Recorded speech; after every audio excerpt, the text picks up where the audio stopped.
is adjunct professor of tourism management in the Sustainable Research Center at the University of Sunshine Coast, Queensland, and Center for Tourism Research at University, Western Australia. He was the professor at Griffith University, but already emeritus professor, but still active in Sunshine Coast University and Eric Cowan University. So he also still working on tourism consultant and academic researchers in conjunction with the Griffith University Institute of Tourism, and his expertise is in destination management, tourism product, and also has experience in design and development of tourism in China. And also he worked as manager research and strategic services at tourism and event in Queensland. Now he is not talking about what is the destination management, but now we learn from him about how to write and publish in international journals. We would like to have his long journey as a researcher and writer in many international reputation journals. Now we ask him to share with us. Before he is starting his tutorial, please give applause to him. And also I would like to say happy wedding anniversary for you. I thought it would be good if I could ask my wife to come here to a beautiful place and have a celebration. So we're here. But today I want to talk about academic things and writing a review article. So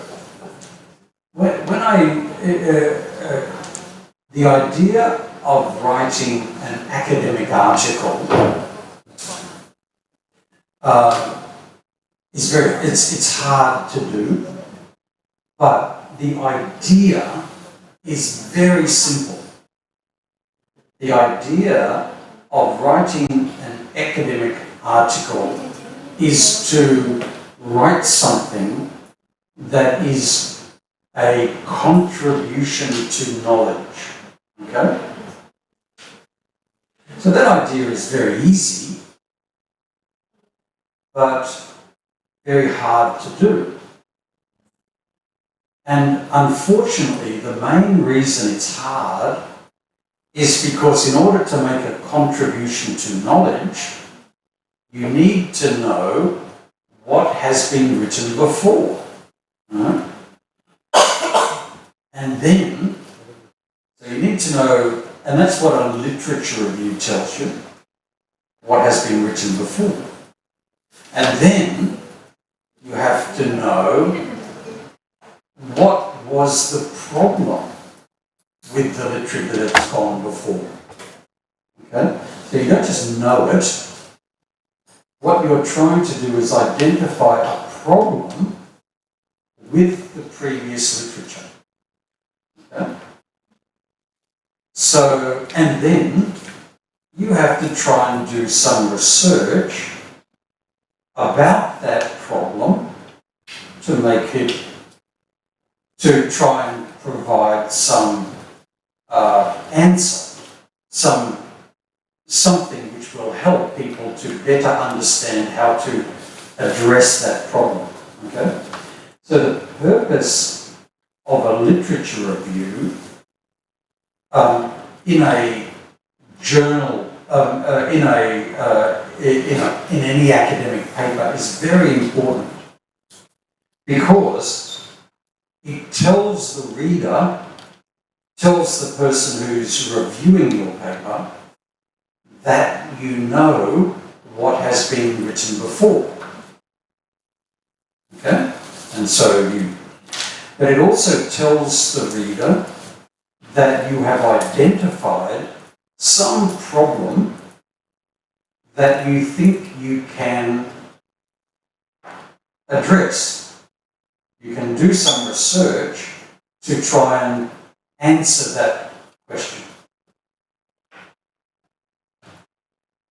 And in a normal academic paper, you do your literature review, you identify a research question, you collect some data, and you write about that answer. Okay? If you're writing a literature review paper, it's a little bit different.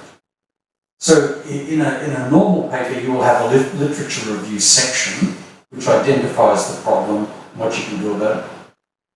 In a literature review, you will review the literature and then you will identify a problem, and then you'll also review all the things that have been written about related to that problem and try and give a solution in your literature review, so that you don't have to do any more research. You have actually answered something about that question in your literature review. So a literature review paper is a little bit different from a normal academic paper. Make sense? Okay, so I'm going to talk mostly about writing an academic review paper, literature review, but the same ideas can be used when you're writing a normal paper. Because you're still thinking about the literature. But before I do, I want you to think about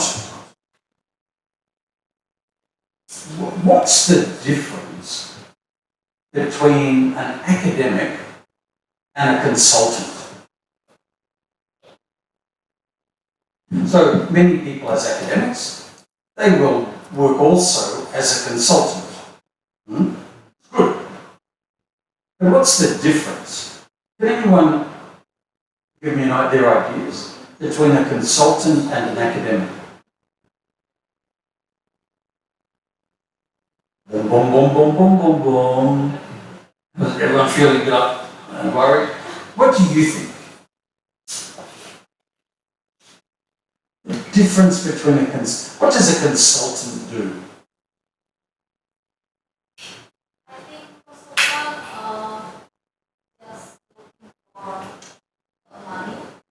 Yeah, they get money. They get more money than academics. Right?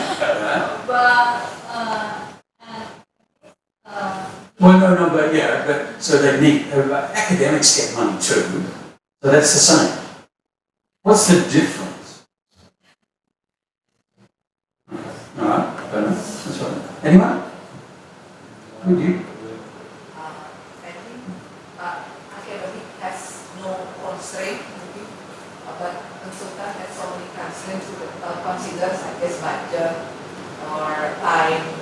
But in academic, you have more like free resources.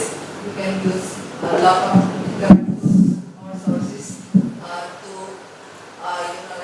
finish the problem.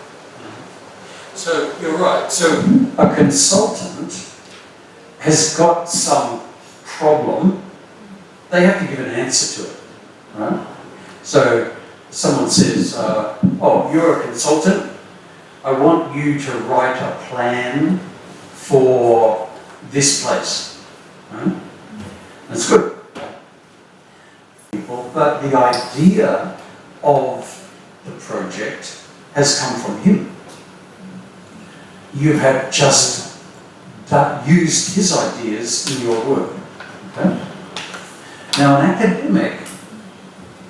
academic has to know the ideas of other people, but they're not so much worried about improving or implementing those ideas in a problem. what they're trying to do is improve the ideas. They're interested in saying, well, Prof. Argon said this is the way to do it, and these people said this is the way to do it. And I'm going to think about that a lot, and I think maybe both of them are a little bit wrong, and they could do it this way. Okay? So, if you're an academic, you're making the ideas and improving them.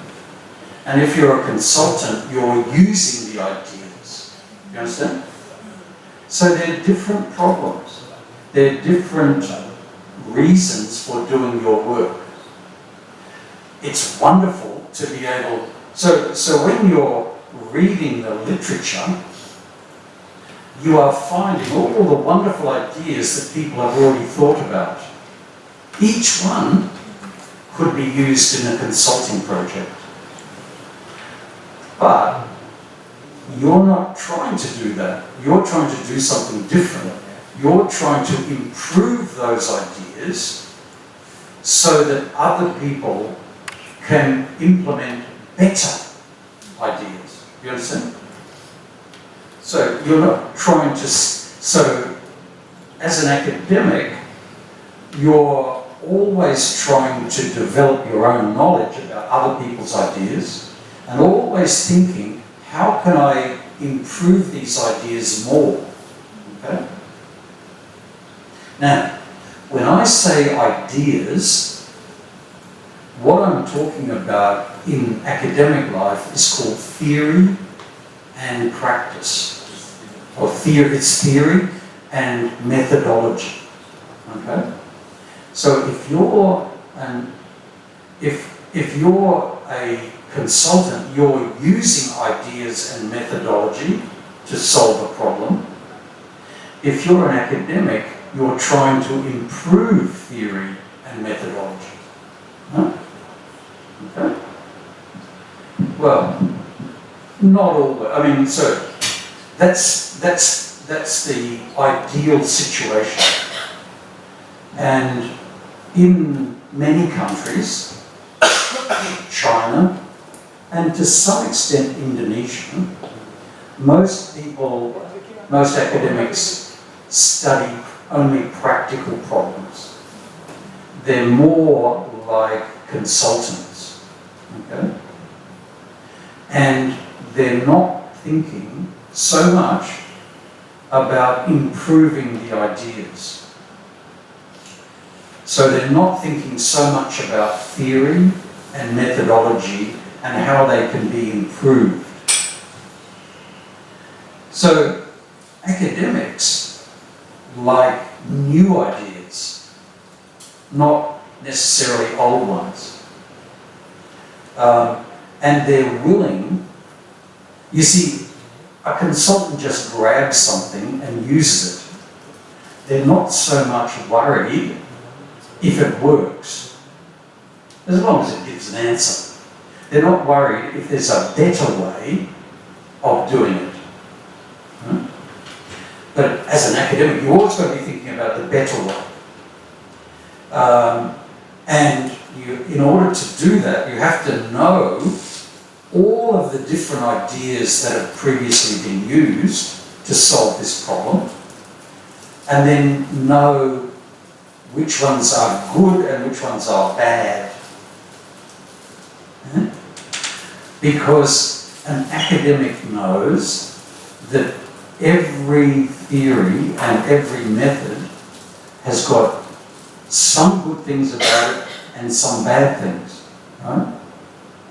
In fact, that's what an academic does. They criticize and identify the problems with previous research so that they can improve them. That's why an academic has to be critical and identify problems with previous ideas. It doesn't mean that you don't respect people, right? It doesn't mean that you're trying to hate them. All you're trying to do is improve and make the ideas the best they can. Does that make sense? And improving things and making things the best you can is called making a contribution to knowledge. Okay? So, making a contribution to knowledge is not something you can do by doing a consultant report. Okay? Usually. And because of that, it's very hard to publish a consultancy report in a journal. If you want to get something published in a paper, so that you've written in a journal, you've got to be able to tell the editor, this is my contribution to knowledge. No? And if you say, my contribution to knowledge is to use someone else's ideas and apply them, they may say, oh, that's interesting, it's an interesting case study, interesting context. But usually they'll be saying, well, yeah, but there's no contribution. I can't publish it. It's a very interesting case study, but it's not a contribution to knowledge. Make sense? So it's central. If you want to be an academic, you have to understand the theories and methods used to study the problems that you are interested in. And that's what you do when you do your PhD. You're learning about the theories and methods used to study problems of the type that you're interested in. So if we're talking about resilience, we're interested in theories about resilience. If we're talking about destination image, we're interested in the theories of destination image, and so on. So, the first thing that you're doing when you're reading other papers, other journal articles, is identifying what theories and methods have been used. Make sense? So, tell me, if you're studying destination image, what are the theories that are used to study destination image? So I studied about destination image. About? Studied destination image and stakeholder also. Also stakeholder. And then sustainable. They are concepts. So there is a concept of a stakeholder, and there is a concept of a destination image. But a theory is a relationship between concepts. Okay? So it might be destination image has an emotional, cognitive, and quantitative dimension. And if you're thinking about repeat visitation, which is another concept, emotional destination image is more effective in producing repeat visitation. Okay? That would be a theory, because it's a relationship between two concepts. So, in any area of study, there are concepts, resilience, destination image, and if you just say, I am going to talk about destination image, you are just simply describing something. You're saying the destination image of this place is this. You know? That's okay. But that's a descriptive type of study. It's not a study between two concepts. It's just saying the destination image of this place is da-da-da-da-da-da, right? It's not saying destination image is created by something, or it's not saying destination image does something. So you might, if you're talking about the stakeholders, you might be thinking, well, the stakeholders have destination image, and what you're doing is describing, that's what we were talking about, describing what they say the destination image is. Description. It's not related to, it's not a theoretical concept so far. Okay? It's okay. And what was, how you do, we can talk about that later, but everyone, when they're doing their thesis, should be reviewing the literature, let's say the literature of destination image, or the literature of resilience. What's yours? What's your key, what's your PhD about?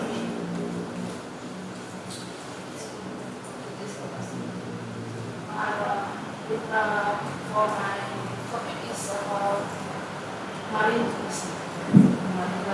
Marine tourism. So that's the topic. And what do you want to study in marine tourism? What are the concepts that you're studying? The concepts that I think is about sustainable tourism. So the concept may be sustainability.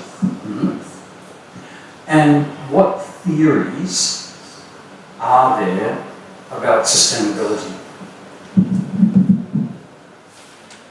It's about planning, So someone may have studied sustainable planning, and they may have said, if you want to have good sustainable planning, you need to talk to all the stakeholder groups. Okay? That's sort of a theory, sort of. What are you studying to do with sustainability? about sustainable that I take from four kind of factors.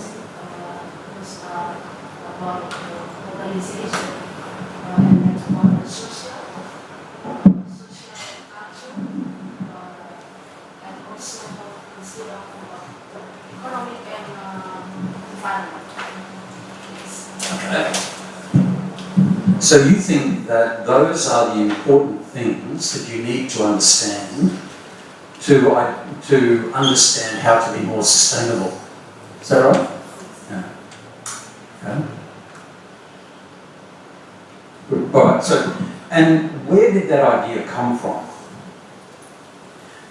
So when you were reading the literature,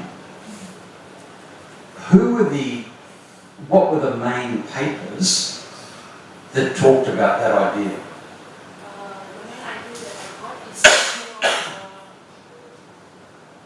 lecture also from the Australia, and Oh, wrong. No, yes. just kidding. The name is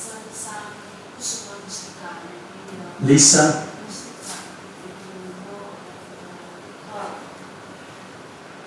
Okay. Which university is she from? James. Okay, James. Okay. So a lecturer was talking about these ideas, and so you're very interested in this. Now tell me, so you got them from her.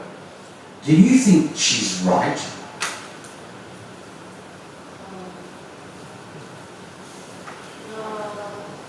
Dissertation that C2 is lots of similar as me. So, but some of tell me that C1 is about also sustainable, but it is more about satisfied from tourists that took some activities about marine tourism, especially about golfing. All right. So So the important thing for you to think about is what your results tell us about sustainability that's new, okay? And does it tell us anything about sustainability that's different from what other people have written? Okay? That's right. You don't have to say. But so you want to improve our knowledge of sustainability.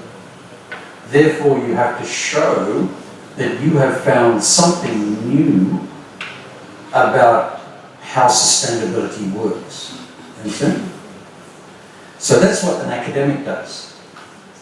And so an academic tries to solve the problem and in the best way possible, and knows that how to do something new.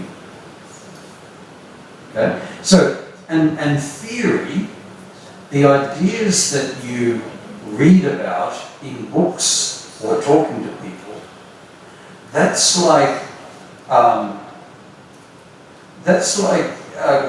money, because it's really useful. If you can find out something that someone's already written about how to solve a problem, you don't have to do that again. No? It's like someone giving you an answer. It's very useful. So the more you know about the literature in the past, the richer you are as an academic, because you're able to solve many, many, many, many different problems. Okay? But one of the problems of being an academic is there are so many different ideas, right? There are so many different theories or ways to improve sustainability. Some people say that this is the best way. Some people say this is the best way. And they are not all right. So I want you to think that sometimes you read things in academic journals, even high-ranking academic journals, and they are not all correct. Oh, that's a problem. Have you ever thought that sometimes you read a paper and it's not right? Or maybe it's mostly right, but there's a little problem. Okay? Now, this is different from saying you think that man is stupid. Right? He may be a very smart person, but smart people can make mistakes. So you have to critically examine and think about papers and try and understand what the right parts are and what the wrong parts are. You understand? That's what you do if you do. Has anyone had to do a literature review for a journal? You're sent an academic paper that's going to be published in a journal, and they say, please review this paper and give us a report to say if it's any good or not, if it's good enough to be published. Has anyone done that? You have, of course. Professors, that's what you do. Maybe you've done something? Yeah, of course. Anyone here? Problem. When you do that, it's hard. Because you have to understand what those people are saying and understand what other people are saying, compare them to evaluate how good the paper is. Has the methodology been done properly? Have they collected the data properly? Have they written the results properly? Have they used the right theory? Okay? Now, that's what you're learning to do as a PhD. You're learning to read academic journals and think about how good they are. And you never can say, because it's in a journal and it's written here, it must be right. Okay? That's what a consultant says. But you're not consultants. You are independent thinkers. Right? That's what an academic is, as a person who doesn't just say, because someone tells me something, it must be right. They say, someone has told me something, I will now think if I think it's right or not. Okay? So, if you read an academic paper, it's the same thing. You have to say, this is good in some ways and bad in others. And when you finish your PhD, people will be sending you articles and you will have to give an assessment of them. Scary. So you better practice. And so there's all sorts of problems. You see, if you have read textbooks, you read a textbook, all the ideas are well organised and there are information there and it's got points and it all looks true. And as an undergraduate student, you just learn that. Okay? But once you're a PhD student and then you become a professor, you have to write the books. Right? And you have to make sense of all the new ideas. And you have to tell people, these are the right ideas and these are the wrong ones. Oh. So how do you do that?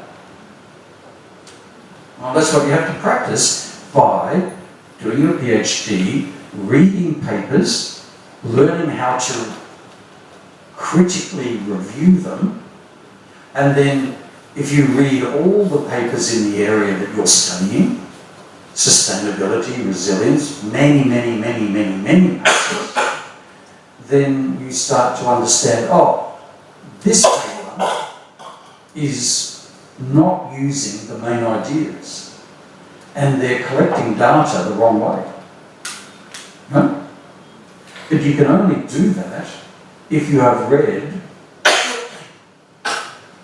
a lot of papers. You understand? So how many papers have you read so far in your thesis? So far, it's about 15. Yes, for the month. Yeah, of 15? What? 15?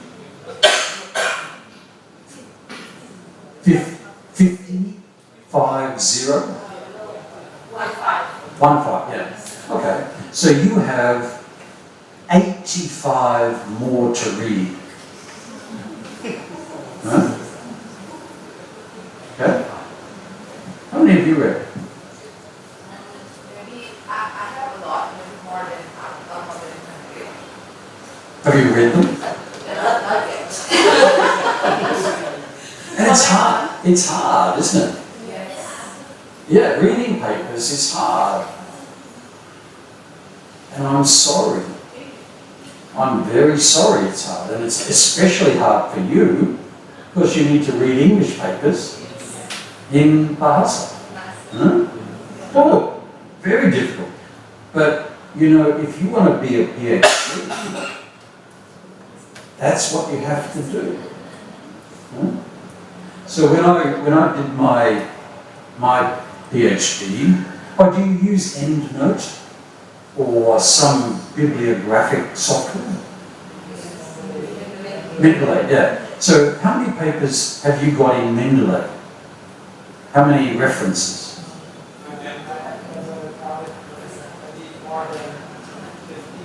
Yeah.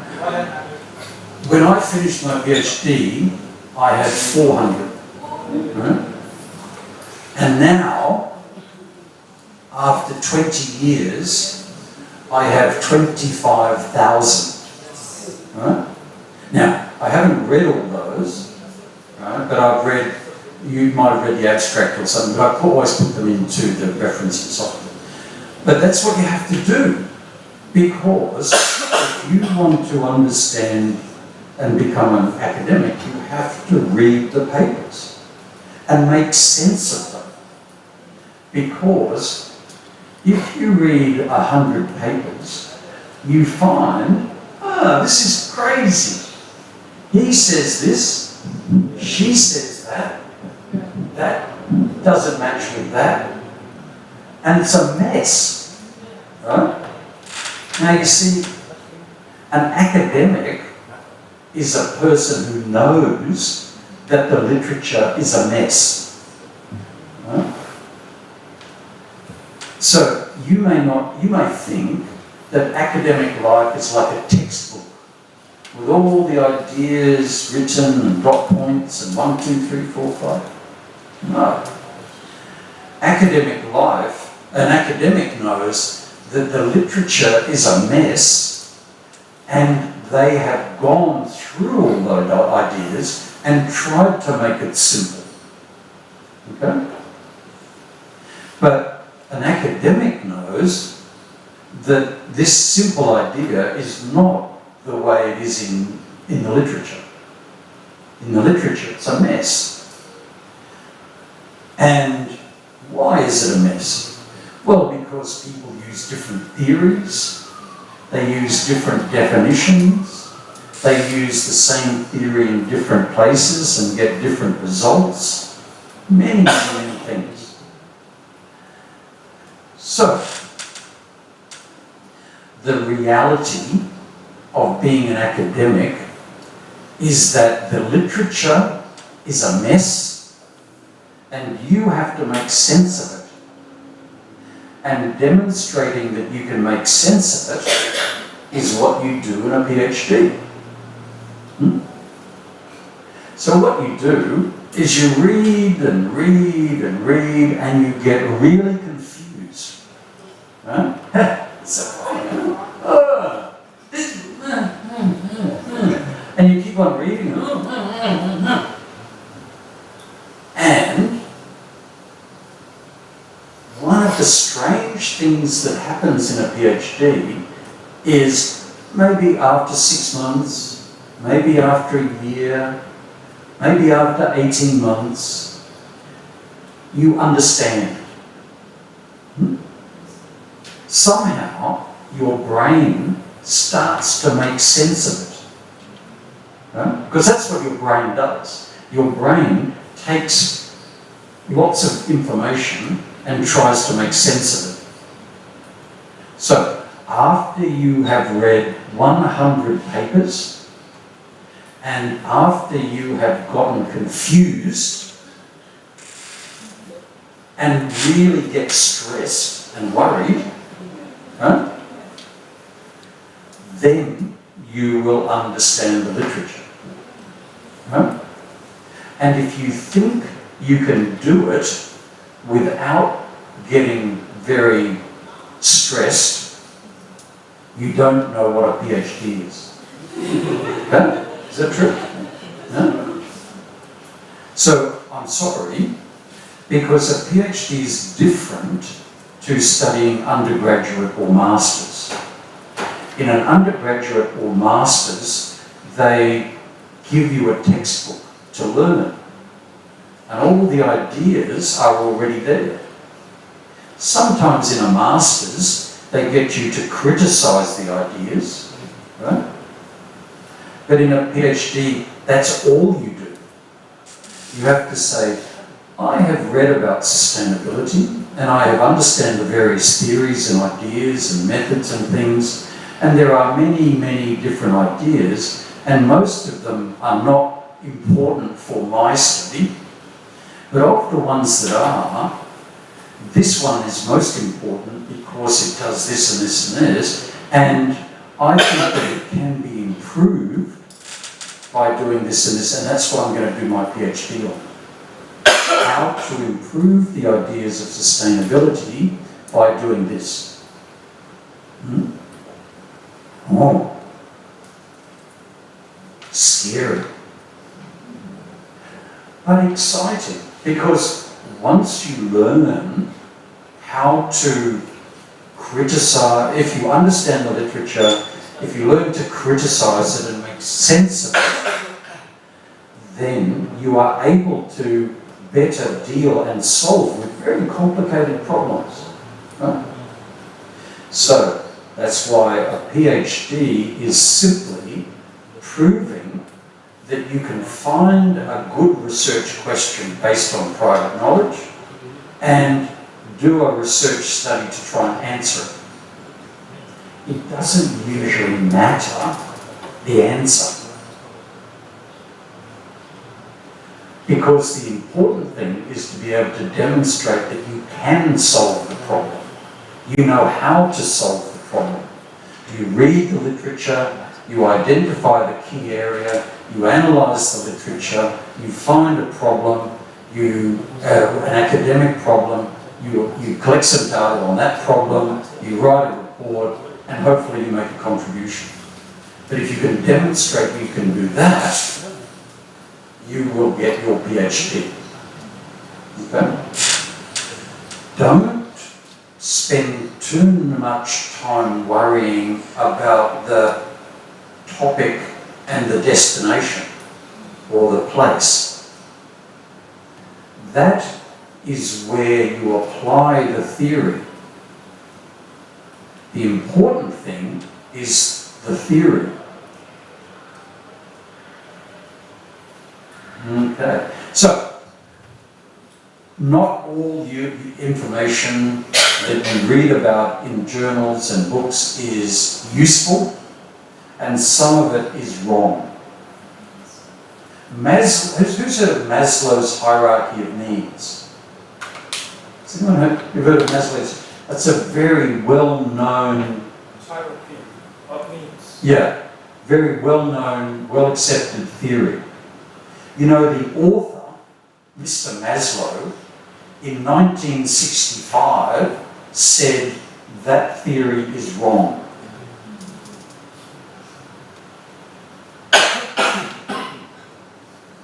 But they still teach it in undergraduate textbooks. Huh? Why? And there's lots of, some people might have heard of the theory of planned behaviour. There's another one called SOR theories, stimulus organism response theory. Those are theories which, to me, are either wrong or used incorrectly in the majority of journal articles.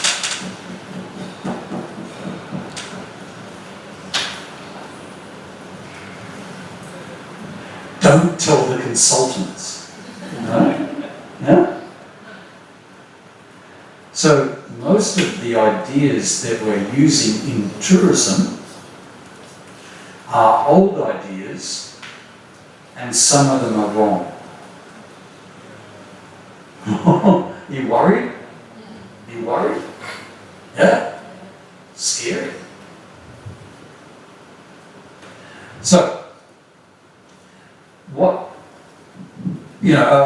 so there are many different types of things that you can write. If you like, I can give you this presentation. So, if you want, you please. But there are many types of. What about the newspaper? If you wrote something in the newspaper, is it correct? Do you believe it?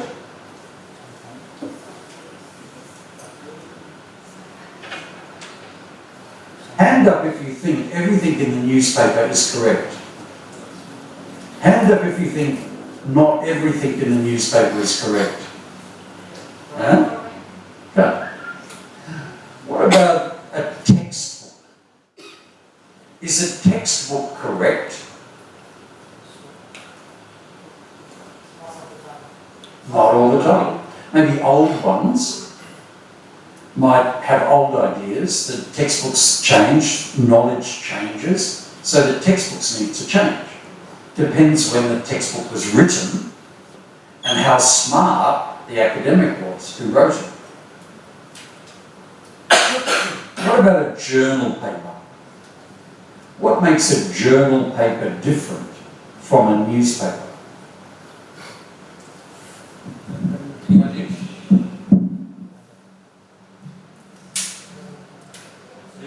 It got more processing until it got published with reviewer more. So the difference between a newspaper article and a journal article is that two people have read it, two academics have read it and said, yes, this looks okay. Is that right? So that's called the peer review process. And if you want to get a paper published, you need to you send it to a journal and they send it to two academics and those people review it and they give comments and maybe the comments say it's good, maybe they say it's rubbish, maybe they say here's some things. Now, most academics do reviewing at night after their children have gone to bed. And they may be in a good mood or maybe they've been drinking. So maybe those two academics don't read everything. You understand? Or sometimes they're in a good mood. I'm happy. Yeah, this is a good paper. Yeah, publish it. Okay. And so, often, in a good journal with good reviewers, you get good reviews. But that doesn't mean every paper is reviewed properly. Scary. Sometimes, you know how if you want me to say your paper is probably good, you know what you do? You put my name and some citations that I have written in the reference list. Right? Why? Well, it's because every academic wants to know that people have read their papers. Right? And every academic wants to know that their ideas are the best and therefore that other people are using them in journal articles. Right? So, firstly, a journal paper is just a magazine article that two academics have agreed is publishable. Right? It doesn't have to be good or bad. Usually it's okay, but maybe sometimes it makes mistakes. Sometimes it's an old paper and so on.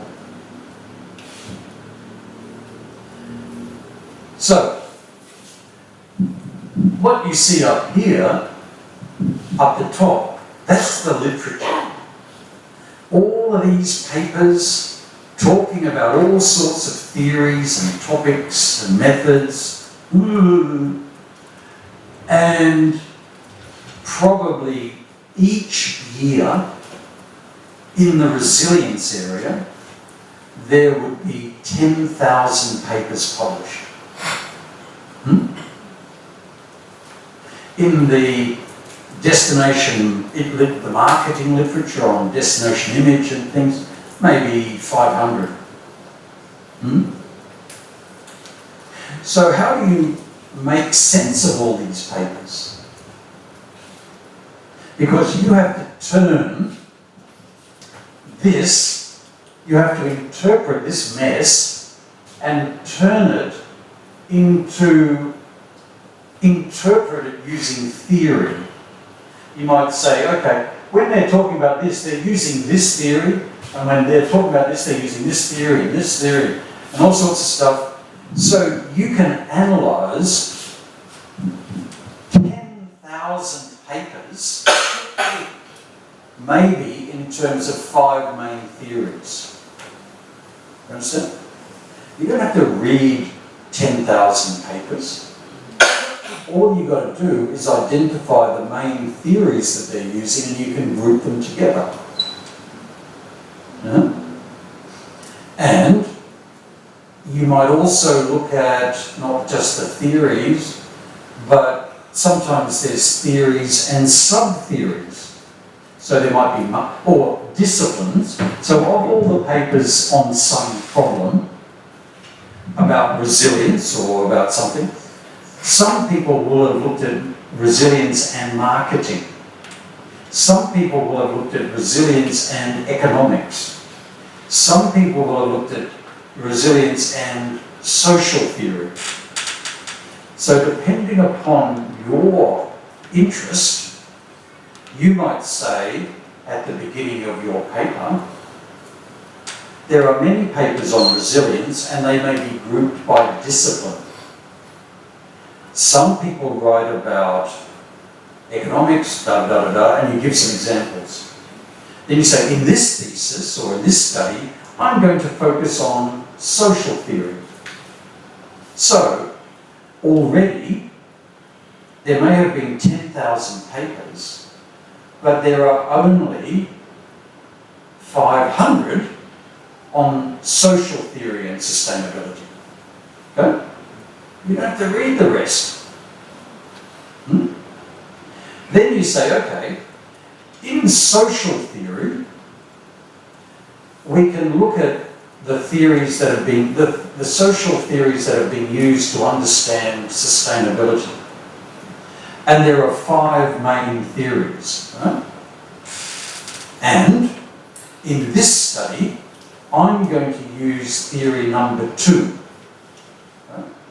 You might briefly describe the other 4, but then you say, okay, but for this study I'm going to use theory number 2. Okay? So, of the 500 papers that have been written, there are now only 30 papers that have been written using theory number 2 in social sciences studying sustainability. Okay? And you need to read them all. So, you may have read, there are 10,000 papers. You identify quickly the ones that are about social sciences because they're in social science journals or something. Then you quickly identify the ones which are about theory 2 because you knew that there are 5 theories. And then you read about those, however many papers, 15 papers that are in theory 2, and you find that some people have looked using theory 2 this way, and some people have used using theory 2 this way. There are differences. Oh, okay. So now, in your paper, you have identified the relevant literature, theory 2 in social sciences, and you have identified that there are 2 main groups of papers which have different ideas. Okay? So maybe your research question could be trying to explain why there are differences. Oh, easy. It's not so hard, but in order to do that, you would need to know that you are interested in social theory, you're interested in marketing, so you'd be looking at marketing ideas, and then you'd be thinking, well, what are the various marketing theories that have been used? Where could you find that from? I know. I could read a textbook, or I could read an encyclopedia, or I could read a book, a marketing book, which talks about marketing theories. And then, knowing how those theories are organised and what they do, you can simply identify which paper uses which theory. Right? You don't have to read them all. At the moment, you're just looking in the abstract, trying to work out what theory they're using. So, if you're doing your PhD by reading lots of papers, it's good, but it's the hard way. Right? The easy way is to begin with a good literature review or a good which deals with destination image, or resilience, or sustainability. So if you could find, so the ideal paper that you should be finding is a literature review on the use of sustainability in studying these type of problems. Right? And that literature review should tell you the various theoretical approaches that have been used. And it should tell you the different methodologies that have been used, and it should tell you problems that have been experienced. Right? And maybe give you some ideas about how to improve things. That's what a good literature review does. So then, when you become a professor, you write a literature review telling people how you think it works and all the different theories have been used and things. You understand? So, when you're reading the literature, read it very smart, okay? Not bottom up, reading all these papers and trying to make sense of them, but top down. Literature reviews and books and encyclopedia articles that tell you when people have studied sustainability, they have looked at it these 5 ways. Well, if you could find that, you would save yourself 6 months of work. Understand? Because you don't have to think of the 5 ways that people have done it. Someone's already done it for you. Make sense? So, I want you to find a good book on destination image and a literature review on the concept of destination image. Right? Probably you will find that your ideas are just one of the many ways that people have studied destination image. You understand? Same for you. Have you found that literature review? Have you read a literature review paper on sustainability? Yeah? So you probably already know a number of different ways and theories that people have studied sustainability. And you can say, well, in my study, I'm going to use the social way, theory number 3, method number 4, and try and fix this little problem that this person said was the problem. Okay? Because you don't have to come up with your own research question. The best way to find a research question as a PhD student is to read a literature review and then find a recent paper and then look in areas for further research. And in areas for further research, if it's a good paper, they will tell you good research questions. So you just do that. And then what's going to happen? You're going to write a paper and the people who are reading it are going to say, well, why is this a good problem? And why did you use this theory? And why did you use this method? Can you justify that, please? And you know what we write? Well, it's a good theory and a good method, and I'm writing using it because Professor so-and-so said this was an important question. He wrote it in his areas for further research. So don't blame me. I'm just a PhD student. Blame Professor so-and-so. And they go, oh, Professor so-and-so, oh, he's important. It must be true. Understand? So see, the thing is, you may think you have to find your research question yourself. Well, that would be good. But often, people have already written about research questions that need research. So, it's even better if you just do a research question that someone says is important. Save you a lot of time. That's why you need to understand the literature. You know?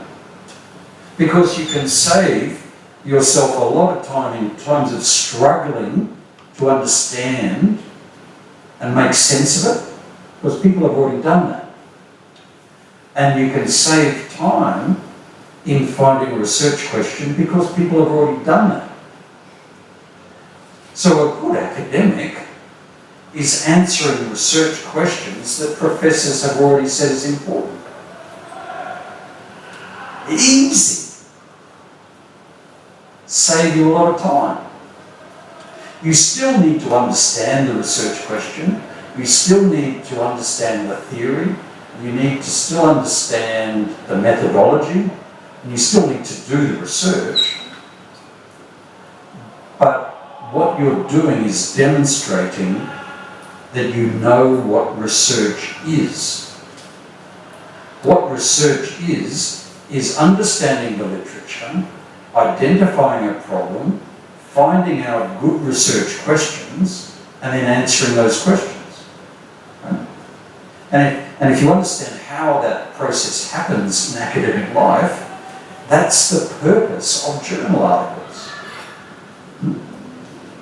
Okay, so now you know what you have to do when you write your academic paper. If you want to do a literature review and get it published, you need to read all the literature and understand all the different ways it's been studied, to understand the key research topics and the theories and things, and then identify problems and issues that are related to theory or methodology. Okay? That's what a literature review is. That's what your literature review paper is. And in your, but a literature review and a thesis is different. In a literature review thesis, you don't have to identify all of the problems. You just have to identify the problem you're going to study. You understand? So in a literature review, you start very broad, and it says there are economic problems and management problems and marketing problems, and you're studying marketing. Within marketing, there are theories that study this and this and this, and you're going to use this one. And then when you talk about this one, it's been studied in 5 different ways, and you're going to study this way, and here's your main question. Right? And for that question, this professor has said study this, so you do it. Then, when you're studying those sort of problems, the normal methods that you use, you can use this method, or this method. And when you read the papers here, they usually use this method. And if you use this method, then you need this sample, and you need to do this, this, and this. And you write all that out, then you go and collect the data. Okay? I'm making it sound easy, but conceptually, it is. Practically, there's a lot of things to learn, but theoretically, it's just using the prior literature, which has already been analysed, to identify a good research question, which has already been identified, and then do that. Okay? And so, well, this is what this means. There's the mess. You use your previous literature review to identify the various theories that have been used, and you pick one, this one, and you write your conceptual framework. So out of all that big mess of problems, you're just looking at the relationship between concept 1 and concept 3, perhaps with this as a mediating variable, perhaps.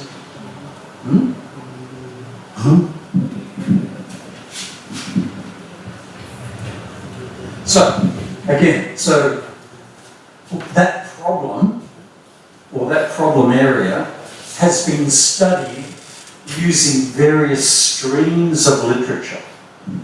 By a stream of literature, I mean when people have been studying sustainability, they may have been looking at sustainability and lifestyle, or sustainability and livelihoods.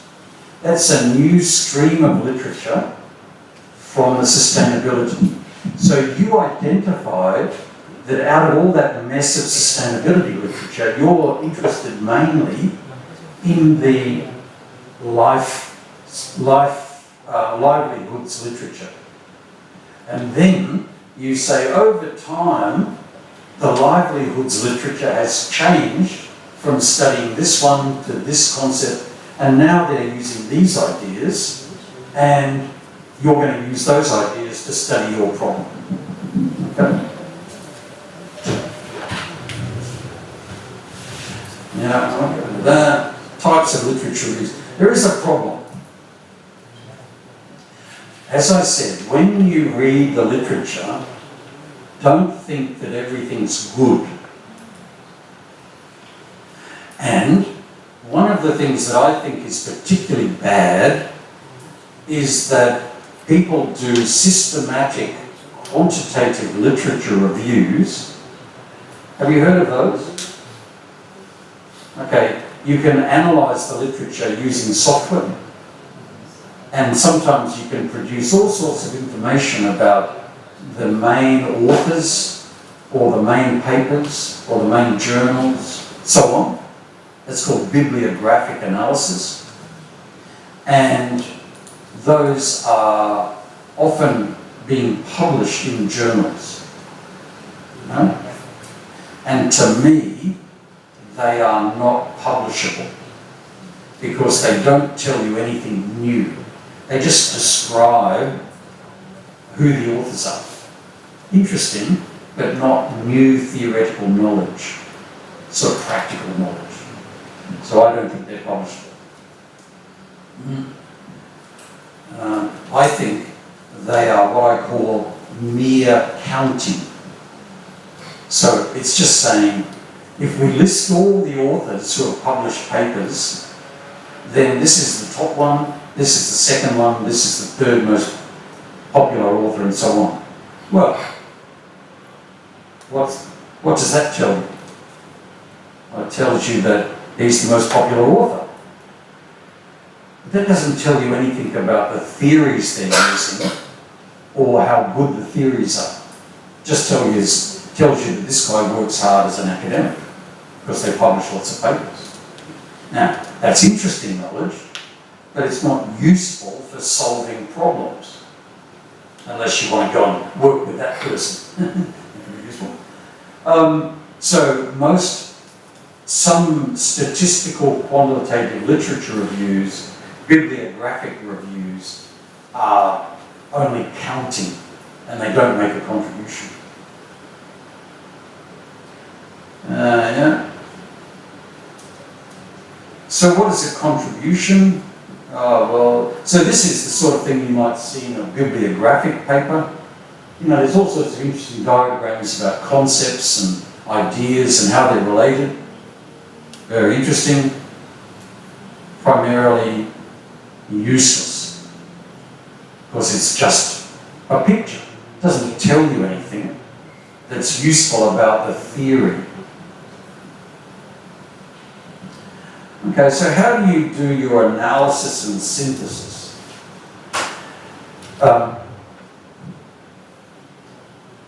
So the difference between a consultant and an academic is that a consultant will say, using a method that I got from some academic, here's the answer. Right? But what an academic will say is, the method and theories that were used before, there are 5 different methods, and some are good and some are bad, and overall, the lesson, the synthesis. So I've analysed all this information, I've grouped it into 5 different groups, and then I've said, well, how are those groups different? And those groups are different because of this idea, and therefore, out of all of the hundreds and thousands of papers I've read, the key idea is that theory A and theory B and theory C are all similar in this way and different from theory D, and we can reconcile that by thinking about this idea. I know that sounds a bit complicated, but what you've done is you've grouped all the theories and ideas into different types, and then you've seen what's different between these types. How do they group together? And so, out of 10,000 papers, your answer, your synthesis, the information that you've gathered is that A, B, and C are similar and different from D because of this idea, and if we do this, we might be able to reconcile it. Okay? Wow. What you've done is you've read 10,000 papers, maybe. You've analysed the main ideas. You've looked at the theories. You've analysed how the theories are different. And then you've synthesised that into a paragraph. That would be a good literature review. And that's very different to writing a literature review which says, author A said X, author B said Y, author C said Z, and there's no analysis or synthesis. You're just repeating, making a little summary of each paper. Okay? Don't do that. What you do, and I'll show you here, is you do this. So what you do is you read paper A, first paper, and remember you already know the main literature because you've read some literature review. So you know that there are 5 main theories being used. So you read paper A and you say, oh, he's using theory A. Okay? So you make a table, and here's that you put an X in the table that are using theory A. Make sense? And then you read the next paper, oh, and he's using theory B, or he's using the same theory, theory A. This one is using theory B. This one's using theory B, okay? So you don't have to read the whole paper at first, you're just grouping them based on the main ideas they're using. So then you find all of the papers use either theory A or theory B, but some of them use other ideas. Okay? So what you're looking for are patterns, not about one individual paper, but patterns across papers. You understand? So a good analysis is the analysis which says we can group papers in certain ways and describe their similarities and differences. Then, when you're writing, you don't have to say theory A, paper 1 said this, and paper 2 saying this, and paper 2. You say papers 1, 3, and 5 used theory X. Papers 2, 4, and 6 use theory Y. Okay? So, or you might say, there are 3 main theories being used in these papers. Theory 1, 2, and 3. Theory 1 is used, some of them use theory A this way, and some of them use theory A that way. Okay?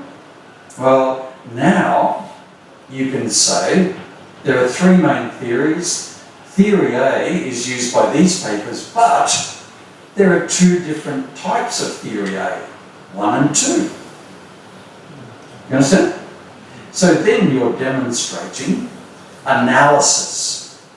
You're not just repeating every paper, you're grouping them together and comparing them. Make sense?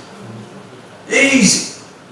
So instead of making a summary of 100 papers, all you're doing is describing the theories, grouping them together, understanding how they're different. Perhaps you then want to describe the methods that they use. And there will be 5 different ways. But so instead of describing every method, you know, this paper used 500 surveys and this paper used 200, that's not important. All you do is you say, some papers use survey methods and some people use qualitative methods. Okay? If there was any difference between the survey method papers, then you'd make a note of that.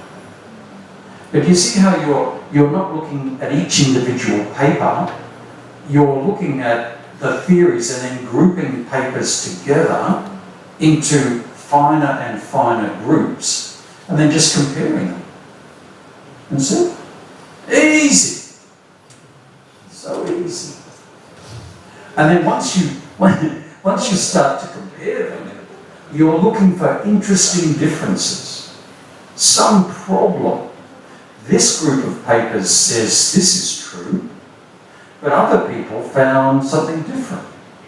Oh, I would call that a theoretical abnormality, a theoretical problem. Some people say that this is true, some people say this is true. Well, they can't both be true. What's the problem? Why is there? That would be a wonderful problem to do some research about.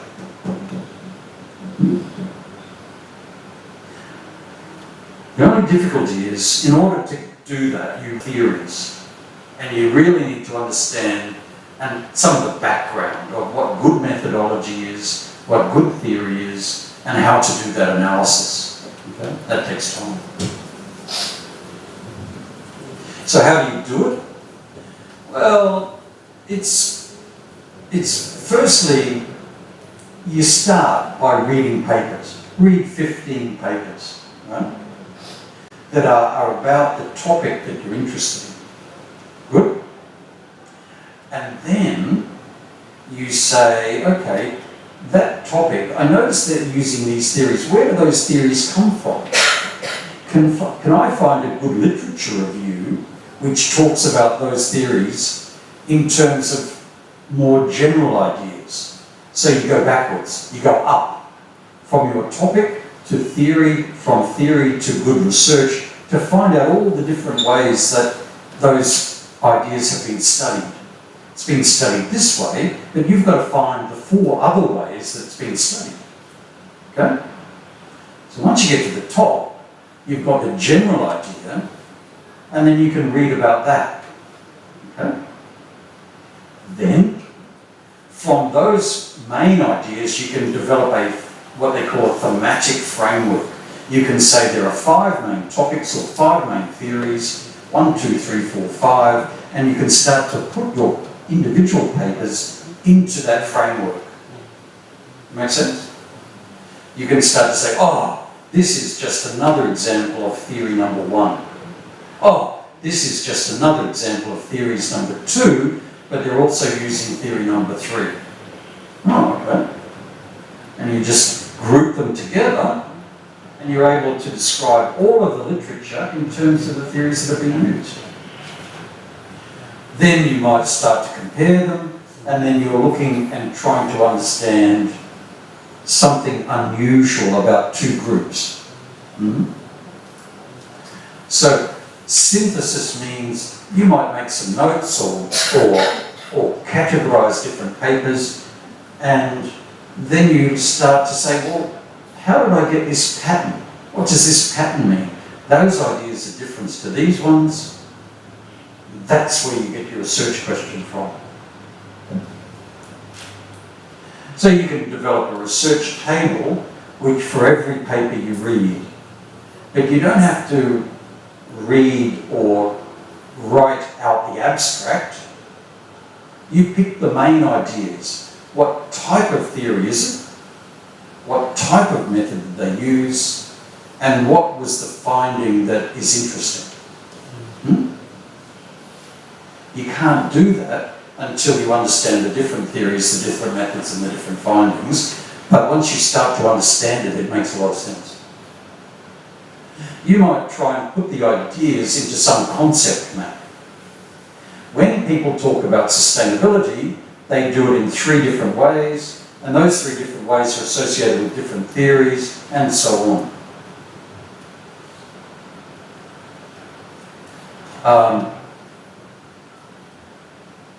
So just be aware, it's like in marketing, tourism motivation. Huh? So tourism motivation sounds reasonable, isn't it? I mean, people use the term motivation a lot.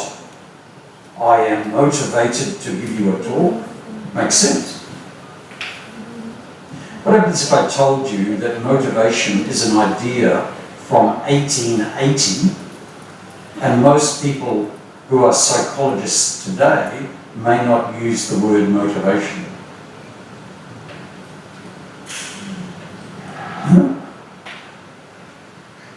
Well, what does that mean? It means that in the tourism literature, we see many ideas that are old ideas.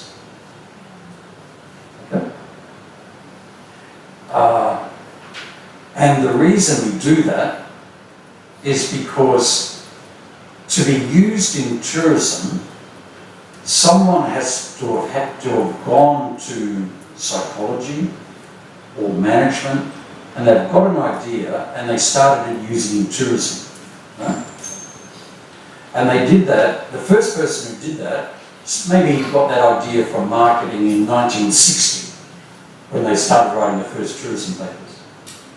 So they're using theories from 1960, and no one ever went back to psychology to see if that idea is still being used. Right? So the idea is transferred to tourism, and it stays being used in tourism without critical analysis as to whether it's still the best idea. So that's this idea of transfer of theory. Tourism is an applied discipline. Tourism does not have its own theory. Tourism uses theory from other disciplines.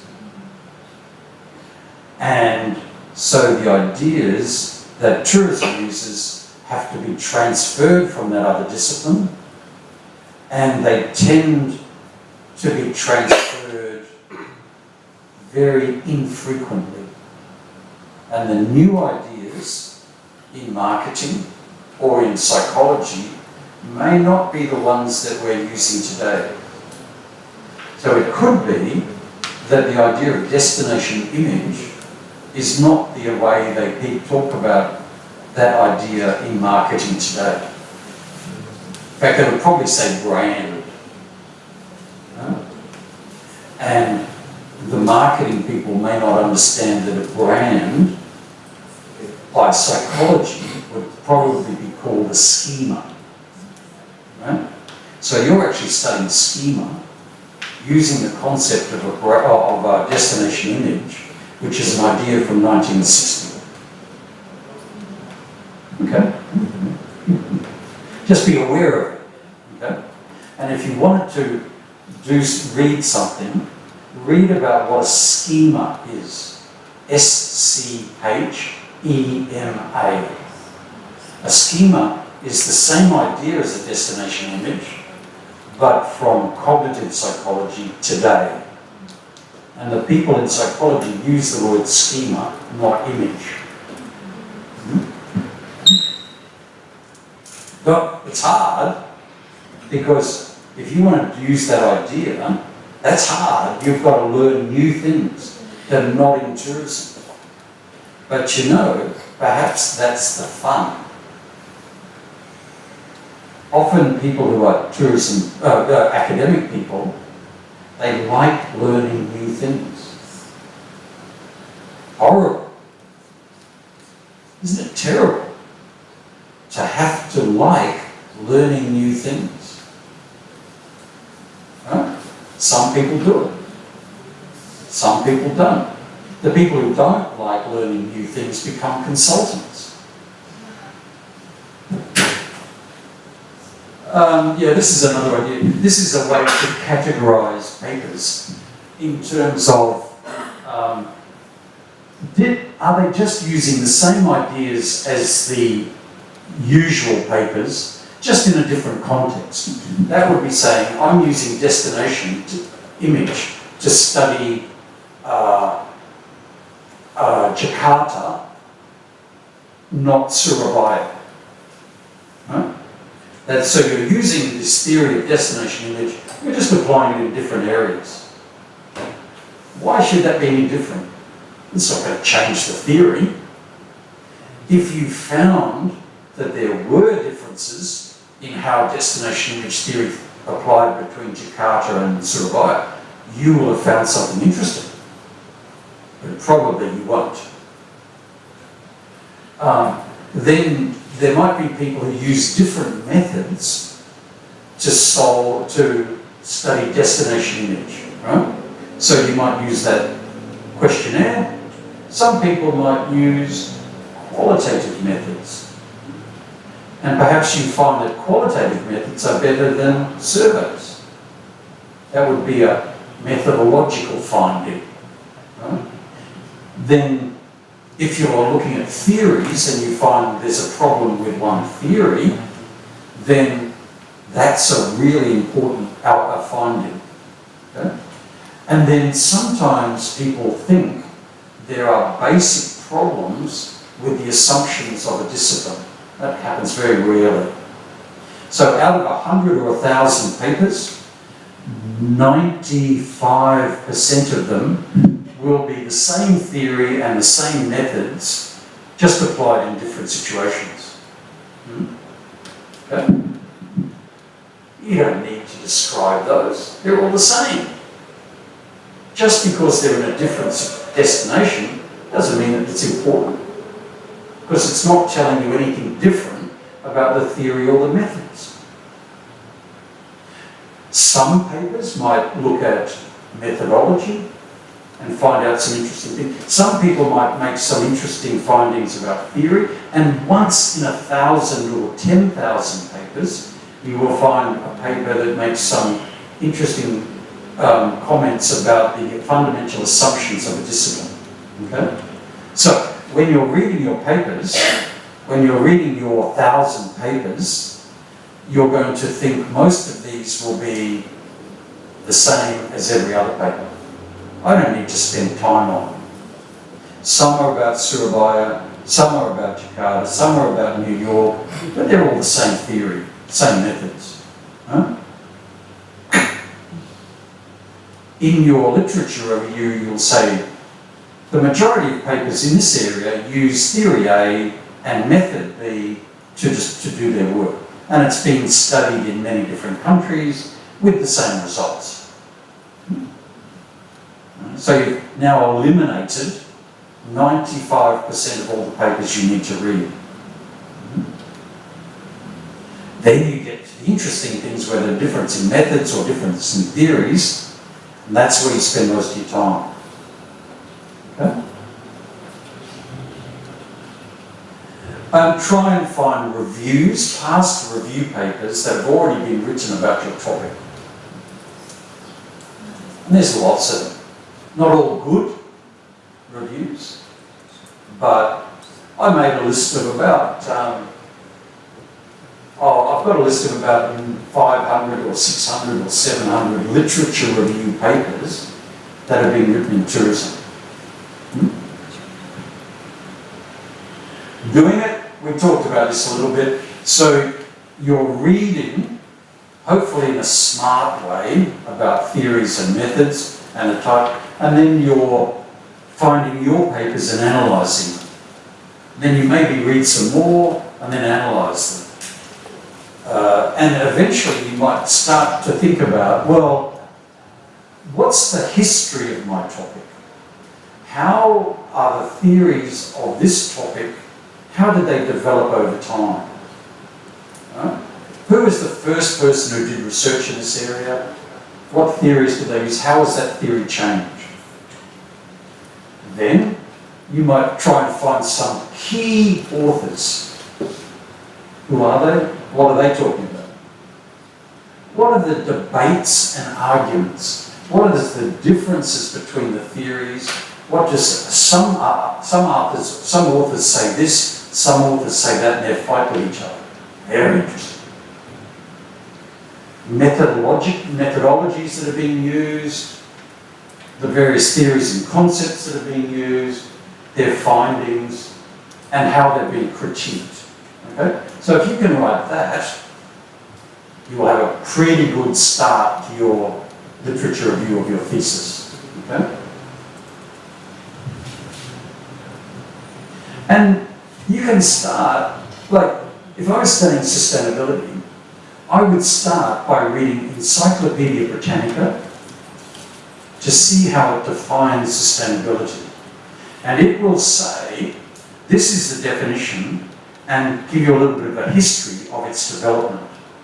And it will probably tell you the main authors.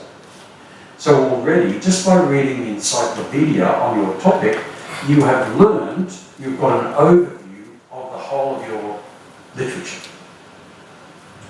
Then you might find a review article on sustainability and tourism. Then you might find particular journal papers. But most people spend it the other way. They start reading papers and then go onwards. That's okay, because you've got to become familiar with some of the journal articles. But at some point, maybe after you've read 15, you start to go top down. Sorry, well, I'm going to finish soon, so what to pay attention to. So I'm going to give you this.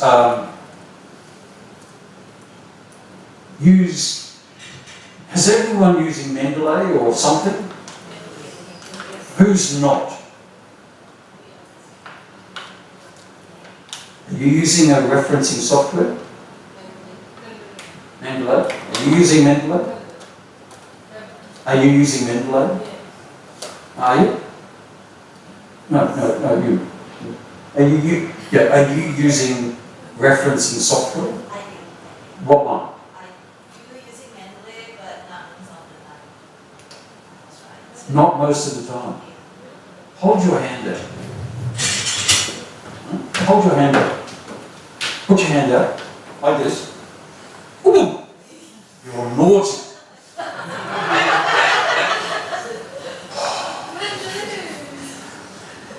I know it's hard, isn't it? It's hard. But you will find, as you go further, you'll start thinking, why didn't I put this information in it when I did it? And also try always to put the PDF in the references, in your citation as well.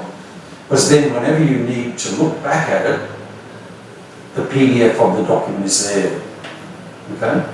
Because what will happen is, in 6 months' time, you'll want to say, oh, what was that?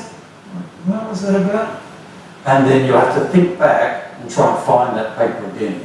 But if it's in your referencing software, it'll make it easy for you. Okay?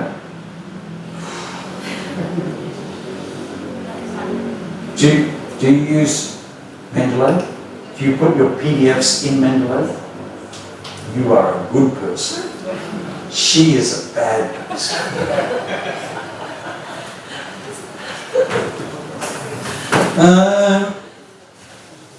Oh look, this is a good one. You see, and I will finish in 2 minutes. So, and you can get a copy of this if you want to as a presentation. But there are two a couple of ideas for writing. When you're writing a paper, think about writing to some person. So in your area, if you're interested in sustainability and you're interested in some aspect of it, maybe the key person you need to, whose ideas you have, comes from Susanna Becken from Griffith University. Right? Now, in the tourism literature, there may be only 5 to 10 key authors thinking about sustainability. Right? So you need to know those people, not their papers. Ideally, you should meet them. And the best thing you would do is meet them and say, "Hi, I'm doing a PhD on this topic. It's very similar to your ideas, and here's what I've found so far. Does this sound okay?" Right? And if they say, "Yeah, hey, that sounds very interesting," that's good. Right? And it means you have also found a potential examiner for your thesis. Right? So, don't think about writing for everyone. Think about writing for the key people who are in your area and know them and know what they talk about. That's why if someone writes a paper and cites me, then I think, oh, well, this is in my area and it must be a good paper, and then I read it, and unless it's really bad, I say it's okay. Right? Unless they didn't understand what I was saying. So don't think about academic life as papers, think about it as people that you are going to meet at a party. And in your paper, in your journal article, you begin by saying, "Hey guys in this party, you are all wonderful people. And I know about your ideas, and I've read them all, and you've all written good ideas. You, Professor Becken, have written a particularly good one, and I like your ideas, but there was a little question I had, and so I did some research on it. Here are my findings." Right?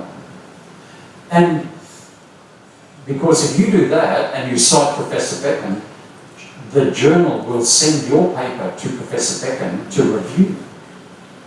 And she will say, "What a wonderful paper. Because you used me, and therefore," she will say, "publish this paper immediately.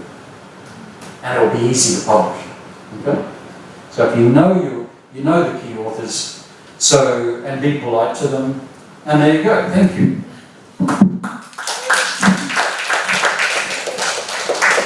So I'm sorry, I did take a long time, and I know people may have to go now. But if anyone's got any questions, I'd be very happy to take them. Please. Thank you, sir, for the time. I have a question.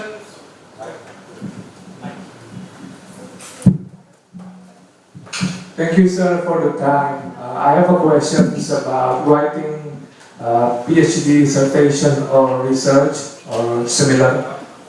How do we define newness or novelty or something original? In which I believe on those terms we might also put quotations because maybe there's no such thing as new, novel, or original. So my input for that question will be how do we interpret theory when we use it on our writing, in which there's like two ways in which the over interpretation and the moderate interpretation. So when we over interpret something, it might sound ridiculous. It might not sound enough for people. But if we interpret it moderately, it might not come as new or novel because it might written before. So how do we, in ways, making demarcation or like some tips to write something new, novel and original in our writings. Thank you, sir. Well, firstly, my what stage are you at? Are you a PhD student? Are you? I'm not, sir. I am a master student. Okay. My answer: do not write anything new. No? Don't, because. So you think you're a master student. You're still learning about research and theory and methods. So, do you think that you know enough to come up with a new idea? I don't think so, No. sir. Probably what you're saying is you think something is new because you haven't read enough. Okay? So, I think as an academic, it's always good to be humble, to be very careful about saying something is new and novel, okay? And in fact, if you're a PhD student, you just want, and let's say that this is knowledge, all the knowledge that's already been written, and you want to make your contribution, you have to make something new and different. You make it as a pimple, as a little dot on the surface. You don't try and make a big improvement, because if you try that, you'll either be wrong or you'll have a lot of difficulty in proving it is true. Right? So most contributions are very small. Now, how do you say that? Well, if you want to say that something is new, you can't just say it.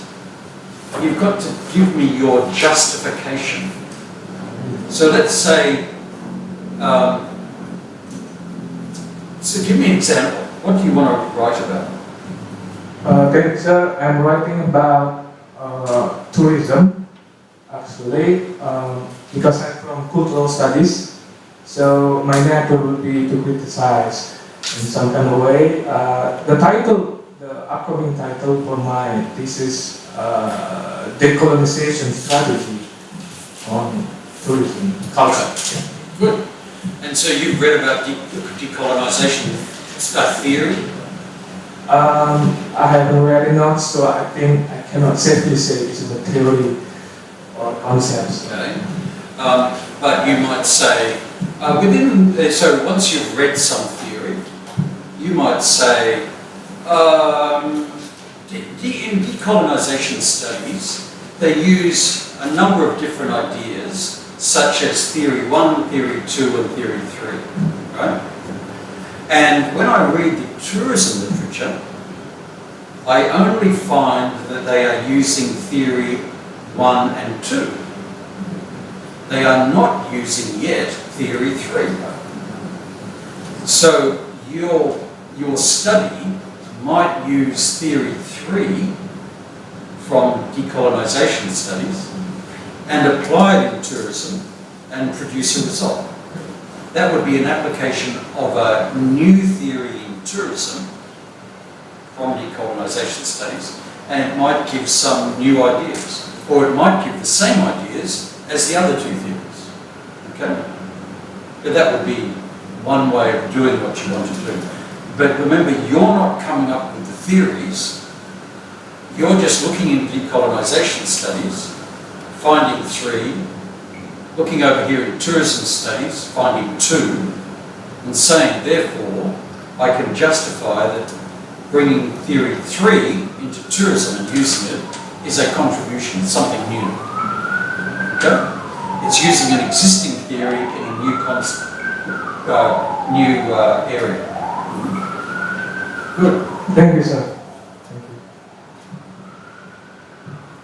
Is there any question? The naughty girl. I know. Sorry, don't hate me just yet.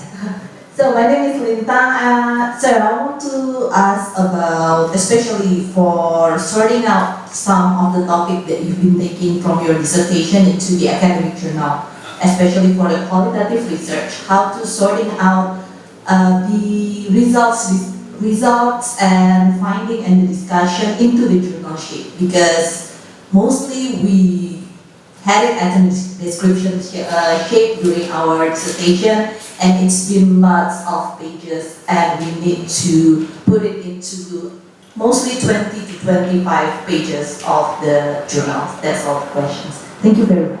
Okay. Good. So yours was a qualitative study. And what was your main finding? The main finding is the new concept of volunteerism to supporting the marine ecotourism sustainability. Okay. Has anyone talked about that before? Yes, they have, but not particularly in the shape of the area that I did just now, and not in the marine ecotourism. Now what was there any, when you applied that existing theory to a new area, did you find anything different from what had been talked about before? It did, but I still adopt some of the concepts that been used before and adding some new concepts. So actually I'm combining some of the theories that been said before, but put it what is suitable to the Identify. that they knew or there's a big potential in doing the volunteerism and it do supporting the marine ecotourism sustainability, but they haven't sorted out as a shape of volunteerism. They haven't called it out like. So you're studying the topic of volunteerism. So the first thing you will do in your paper is to review the literature, and you'll be saying, and I studied volunteerism in this area.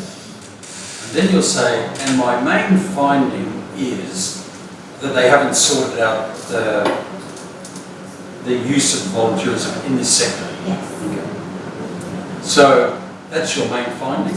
Now, what evidence have you got to demonstrate that?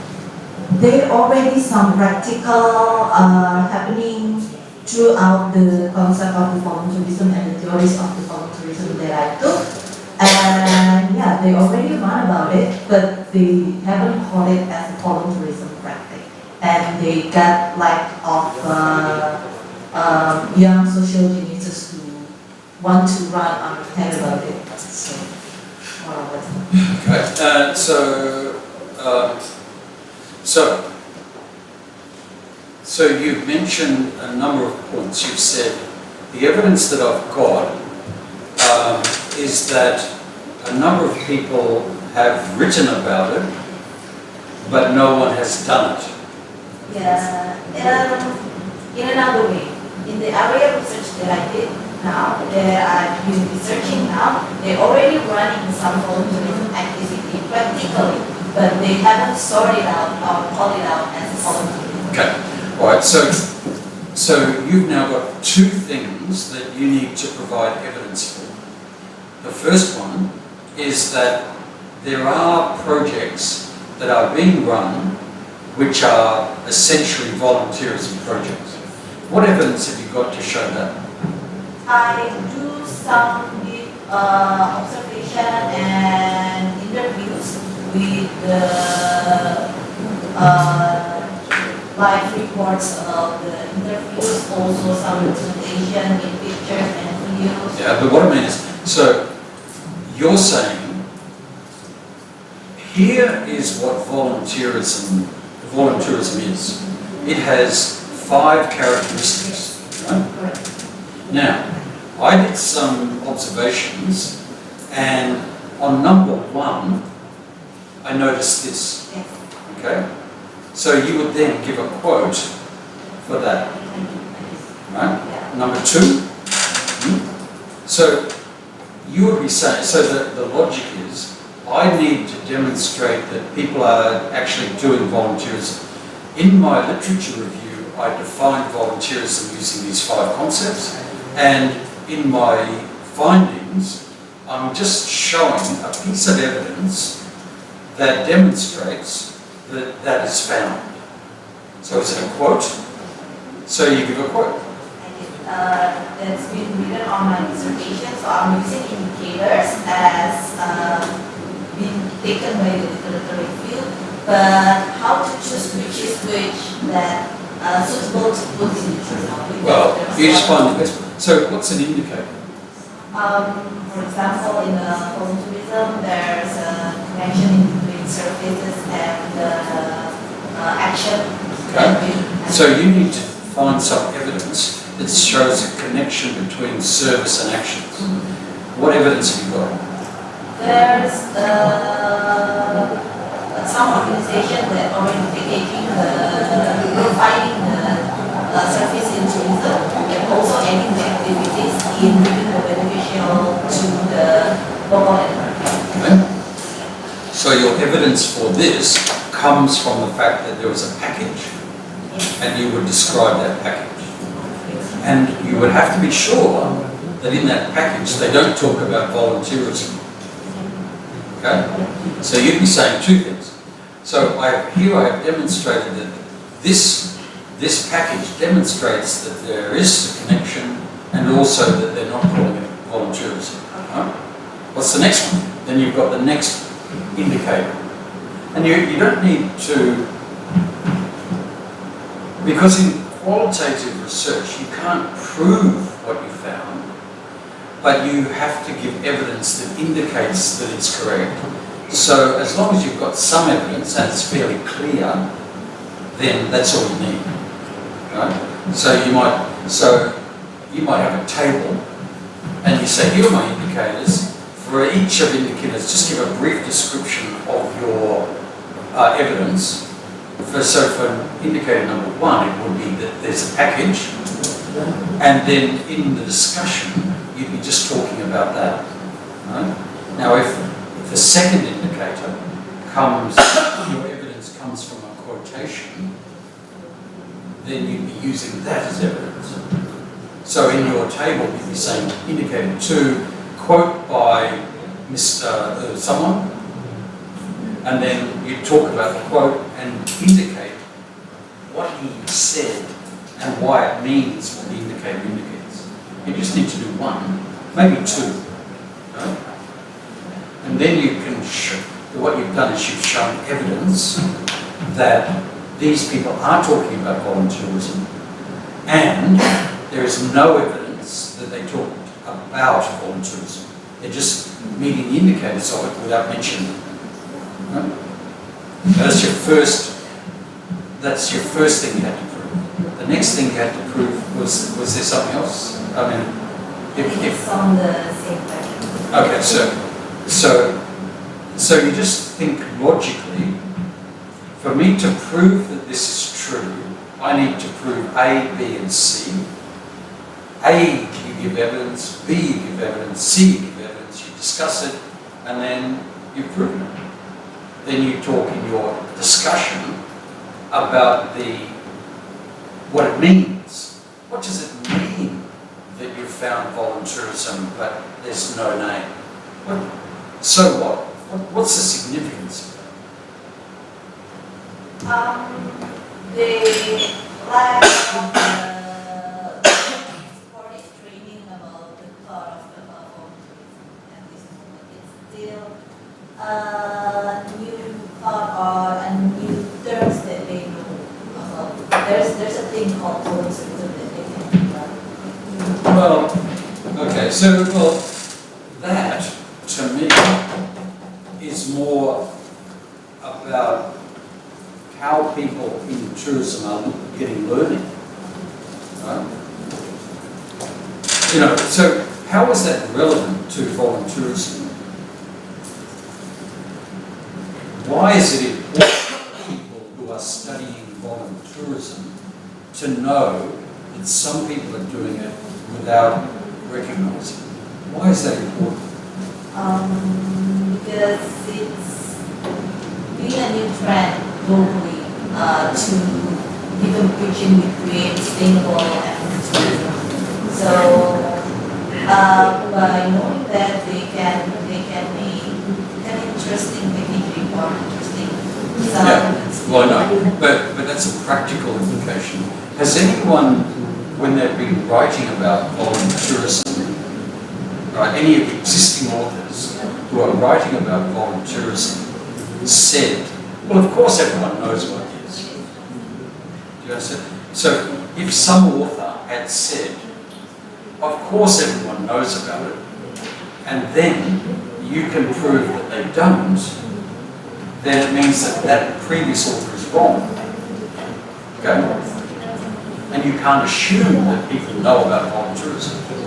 Right? Well, that might be something interesting finding that the other authors need to know about. You see? But just finding, so your finding is that people are maybe doing volunteerism but without recognising it. Well, that's okay.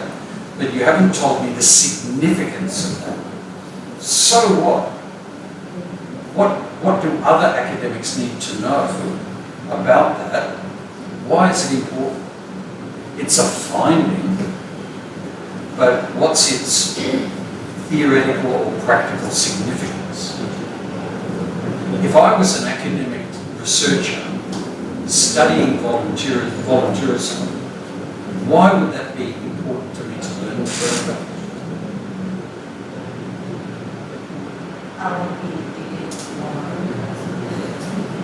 Correct answer. Or the correct answer, if you're doing your examination or something and you don't know the answer, the important thing is to say, I'll discuss that question with my supervisors and get back to you.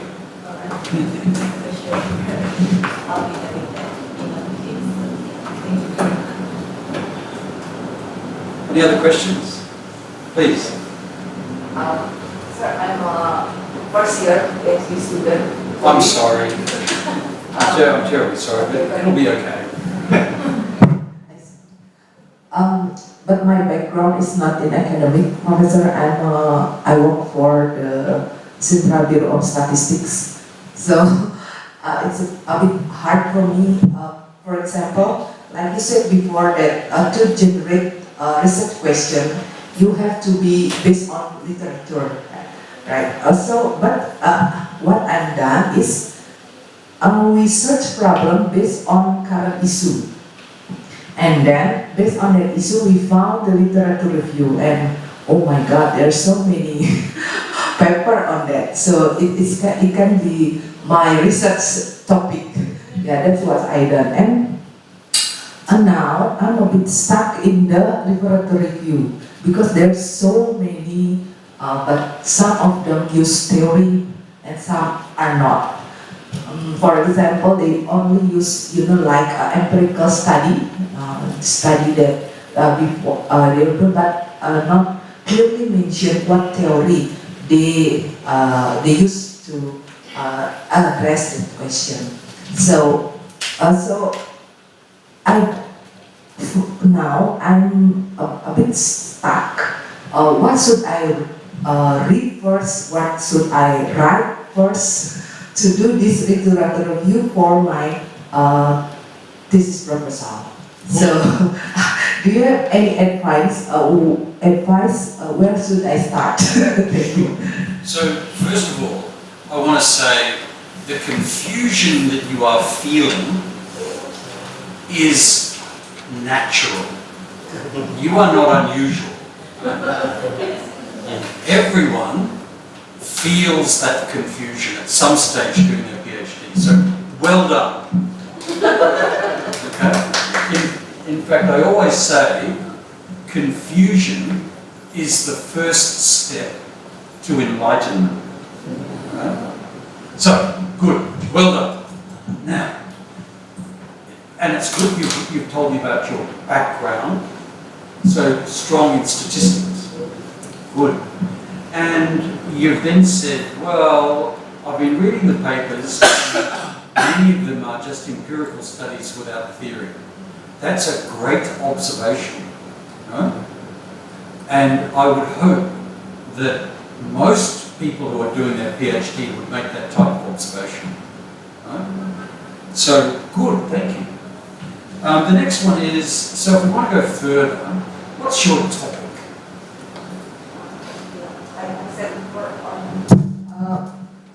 I choose the topic on resilience because I observe on the pandemics, some hotels are survive and some are not.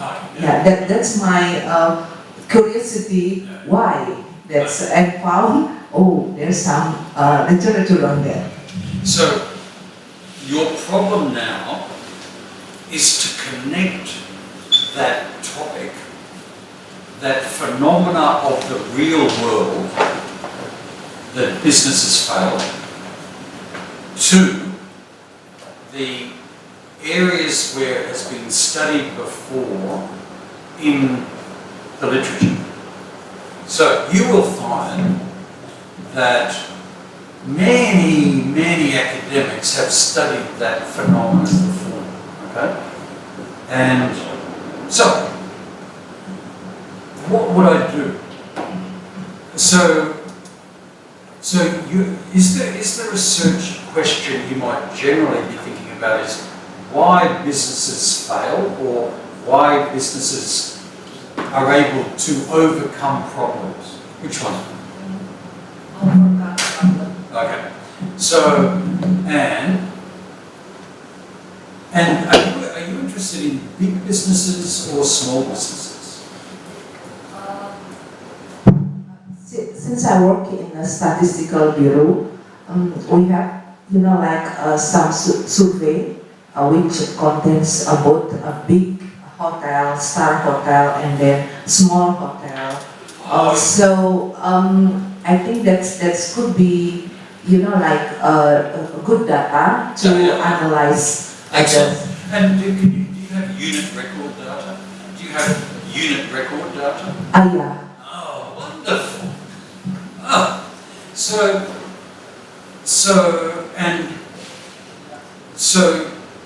what you're trying to think about? Oh, this is exciting. Oh. What? Oh. So.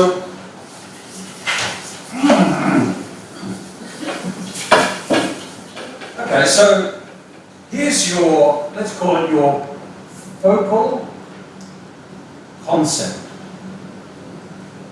Okay? By focal concept, I mean this is what you're studying. And this is, let's call it business survival. Okay? Okay. Now your interest at the moment is in, I think, what I would call antecedents. That is, what are the factors that influence business survival? Is that right? Yeah. Okay. Now, if you, then you read the literature, what have you seen? What are some of the antecedents that people have suggested lead to business survival? What are they? For example, the size of the hotel. Size. The management, like is that international chain or Okay, we've got a few. financial. Okay, 1, 2, 3, then we've got 10. So many. But now we have, and so there are many things and many theories that you might be able to study. But we have another thing that we want to know, that you told me. You said you already have some data, right? Okay. Now, if you use this data, which of these can you test? Some are included, some are not. Okay. So maybe you can't do this one, Yeah. and you can't do this one, but you can do this one. Right. Now, so what you could do is choose your antecedents based on the data you're going to use. Right? So then you say, I decided to study the effect of antecedents A, B, and C on business survival. And I'm using this database. And so then you'd be saying, okay, well, of these, so you've got A and B and C, you'd be looking for theories that use A, B, and C. Right? And you'd be looking for previous research that used those things. You see? Easy. So then,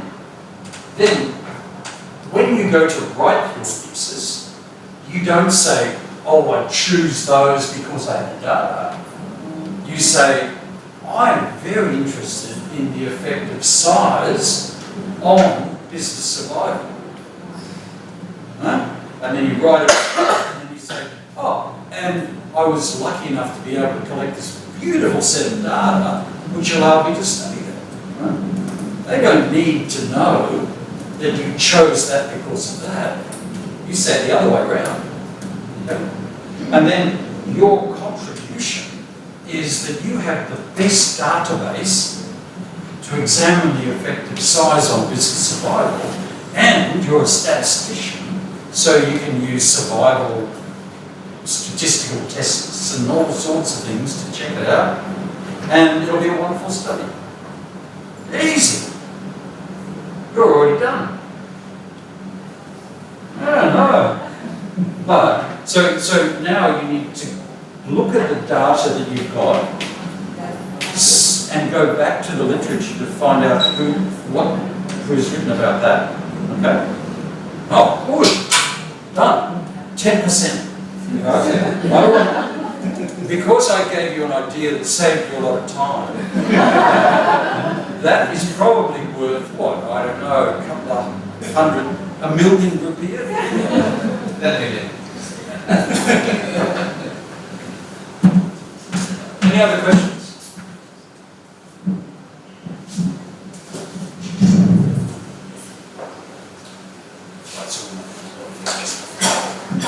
Any question?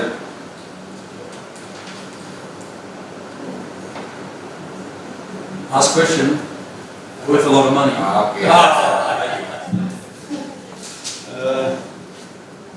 Thank you very much. You empowered a lot on us because you said many times about easy. You said many times about easy. Well, it's easy for me because I've done it 1,000 times. You're learning it for the first time. So it is easy if you've done it 1,000 times. Well, if you don't mind, I would like to know what routine do you do? For example, every morning or every day. Because I see from your presentation, this is will change a lot of most of us paradigm to see and then to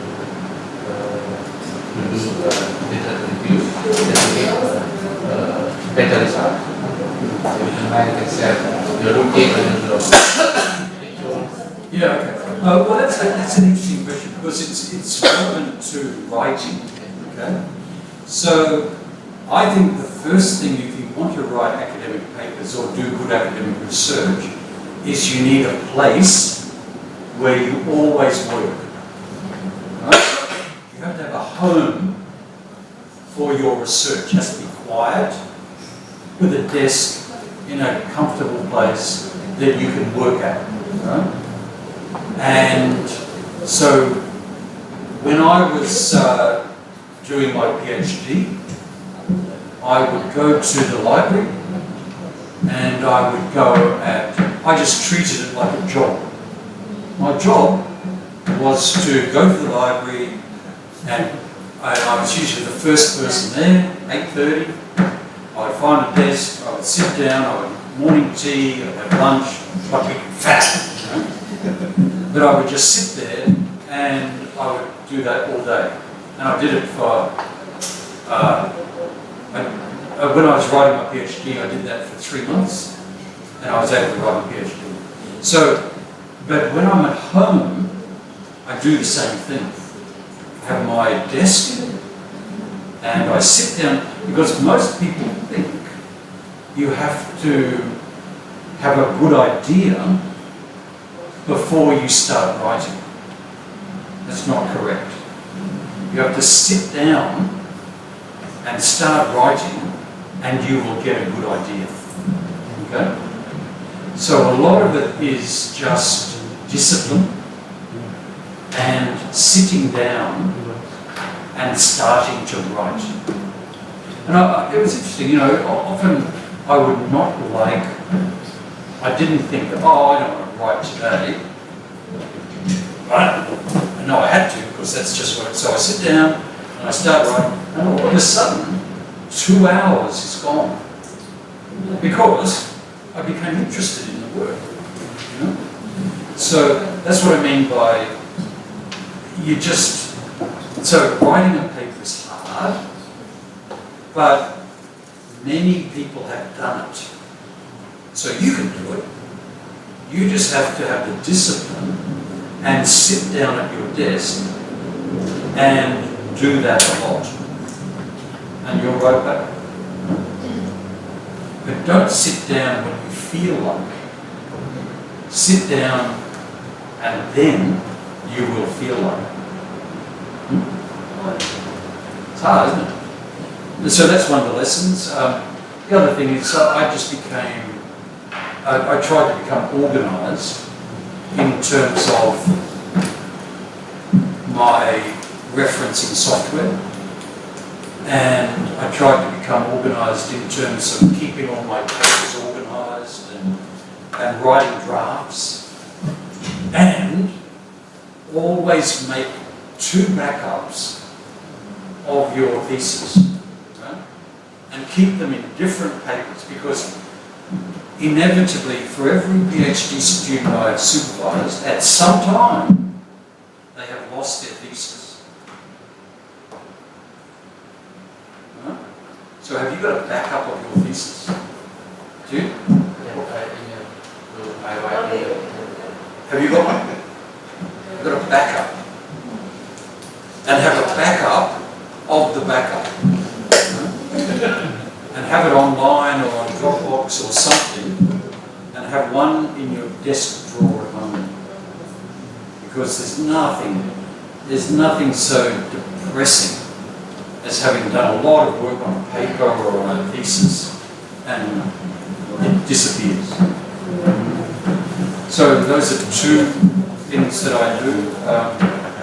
Apart from that, I just like research.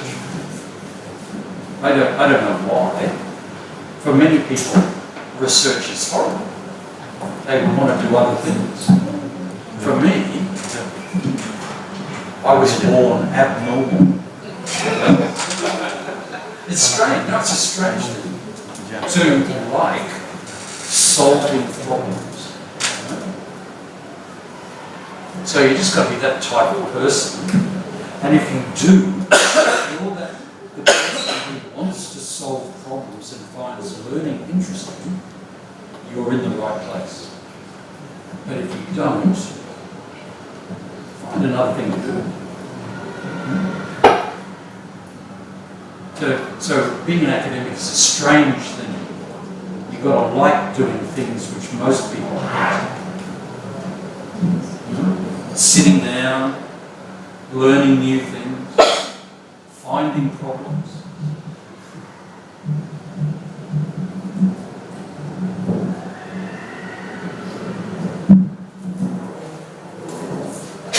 Any other question? So, if it's not, we would like to conclude this workshop. 2.5 hours. It's long talk for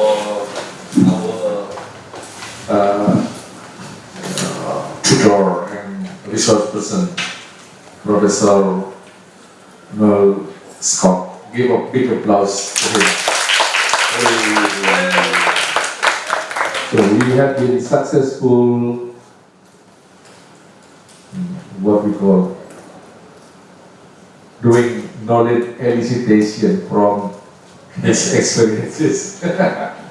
So that's the important part that you learn from people who expert on research and writing an article. So we know what should we do in the beginning. Yes, especially when you have to know more deeper on topic that you would like to study, and then from that you will know, oh, this part should be my part. This is my part. That's take her his. This is my part. So you don't have to think what will be the novelty, blah blah blah, because you have already read a lot of things. So my experience, I spent 2 semesters just only reading, and then in the 3rd semester I found a small model. From the small model to become the dissertation. People now just would citate my small model. The small one, never the whole thesis, only the small one, because that's the novelty, different to others. Even though I have put only 2 variables, that's okay.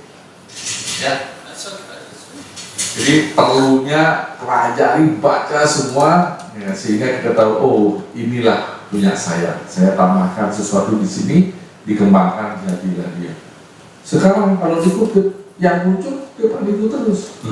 Kok cuman paper yang dipresentasikan di konferensi saja yang muncul, bukan yang didisertasi? Karena itu yang paling menarik, kecil tapi sesuatu yang didapatkan 3 semester, gitu ya, 3 semester kemudiannya. Nah, kemudian sisanya tinggal riset sama nulis, karena idenya udah ada, gampang, tinggal ngembang gitu. Begitu kira. Yes, thank you very much, Professor Noel for your kind presentation. So Ariel is not here. Actually, we would like to say thank you for you with a small certificate. Eka, sertifikatnya.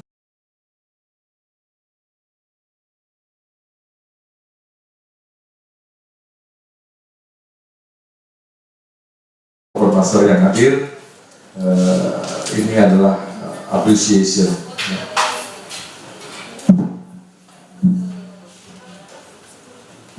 This is the appreciation that we have been learned a lot from Professor Noel.